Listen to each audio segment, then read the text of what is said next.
أعوذ بالله من الشيطان الرجيم بسم الله الرحمن الرحيم أتأمرون الناس بالبر وتنسون أنفسكم وأنتم تتلون الكتاب أفلا تعقلون واستعينوا بالصبر والصلاة وإنها لكبيرة إلا على الخاشعين رب اشرح لي صدري ويسر لي أمري واحلل عقدة من لساني يفقهوا قولي. Assalamu alaikum. Quran Weekly.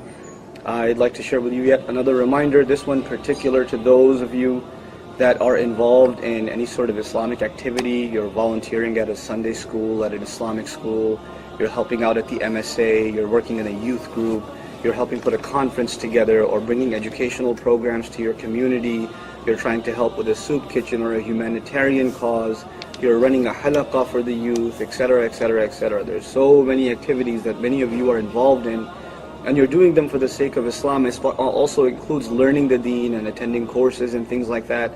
But we are learning all this stuff, and a lot of times, you know what happens? And I speak from personal experience.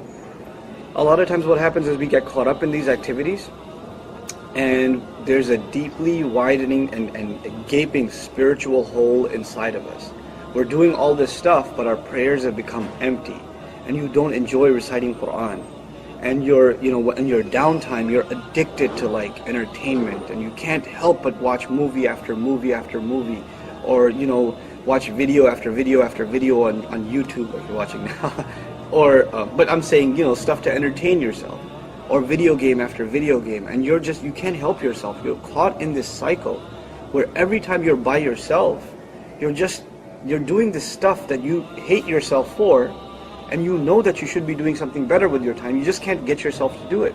You're trying to just pick up the Quran and start reciting, you just don't do it. And you're so busy volunteering, and you're tied up in all this stuff, that even the most amazing, courses and stuff like that, you've been at all of them, but you haven't listened to anything, because you're helping out, and may Allah reward you for helping out, but you have other needs also. There's this spiritual hole that needs to be fulfilled, that void needs to be filled.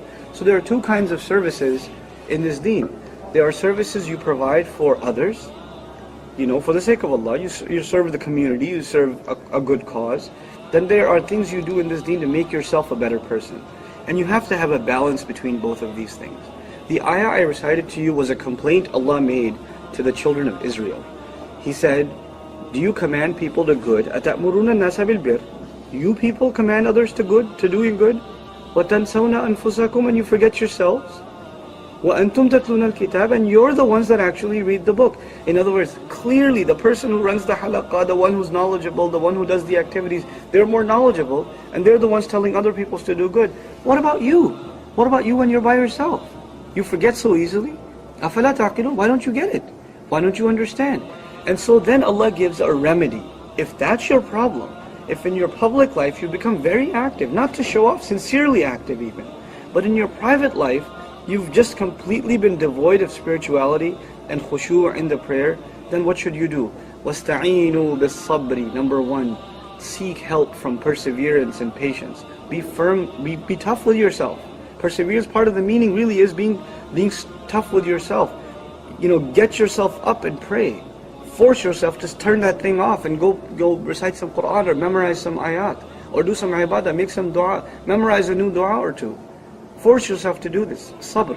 And then he says, was-salah, and seek help with the prayer. The prayer is supposed to help you get out of this problem.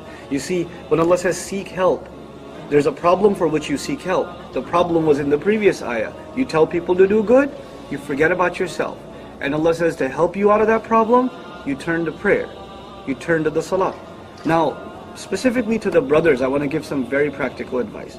I don't have to, there are many spiritual exercises in the sunnah of the Prophet ﷺ, many adhkar, many practices at higher and higher levels. Fasting every Monday and Thursday, and and tahajjud prayer, and ishraq, and all of these things. But before you talk about any of that stuff, let me just give you some very practical advice, guys, seriously.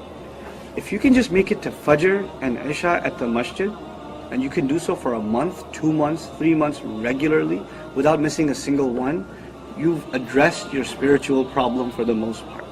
The way you feel after you come back from the masjid, after praying Fajr, you will know that feeling. It cannot be argued with you. It cannot give you evidences for it. You yourself will be the witness that something has changed about me. Something is different. Especially Fajr. And don't miss Isha. And I say these two because of course the Prophet's promise ﷺ, that if you can catch both of those, it is as though you were in worship the entire night. So start with that. Start with the essential. And then we'll work our way up. But if you can establish these two things, seriously you will find a huge change in the way you feel about the deen, the way you're connecting with Allah, the way you feel really that Allah is listening to your supplications, your du'as when you're asking them. But start with that, inshallah ta'ala. بارك الله لي ولكم في القرآن الحكيم ونفعني وإياكم بالآيات والذكر الحكيم.